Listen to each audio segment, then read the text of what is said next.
Sumathi vlogs மக்களே, காலையில தூங்கி எந்திரிச்சு என் பையன் கூட ஒரே விளையாட்டுங்க.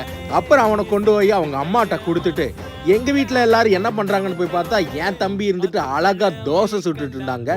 அப்புறம் நம்ம முத்துநாயக்கம்பட்டியில இருந்து கொண்டு வந்த வெங்காயத்தை வச்சு என்னோட தம்பியோட ஒய்ஃப் அழகா ஒரு வெங்காய சட்னி அரைச்சிருந்தாங்க. எங்க பாட்டி காலையிலேயே பக்தி படமான முருகர் படம் மாதிரி ஒரு படம் பார்த்துட்டு இருந்தாங்க. கொய்யாக்கா செடி போய் பாருப்பா அப்படின்னாங்க. கொய்யாக்கா செடியில கொய்யா பழம் இருந்துட்டு பாத்தீங்கன்னா கொத்து கொத்தா இருந்ததுங்க. அதை அழகா பார்த்துட்டு அம்மாவுக்கு ஒன்று எடுத்து நல்லா கழுவி மார்னிங் அம்மாவை ஒரு கொய்யா பழத்தோட விசிட் பண்ணுவோம் அப்படின்னு சொல்லிட்டு எடுத்துட்டு கிளம்பிட்டேங்க.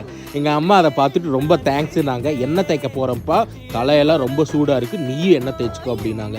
எல்லாரும் இந்த சம்மருக்கு தேங்காய் எண்ணெய் கண்டிப்பா தேய்ச்சிக்கோங்க, டீசென்சி பார்த்துட்டு தேய்க்காம இருக்காதீங்க. எங்க அம்மா வாடா அப்படின்னு சொல்லி சின்ன வயசுல தேய்ச்சி விட்டுற மாதிரி அழகா தேய்ச்சி விட்டாங்க.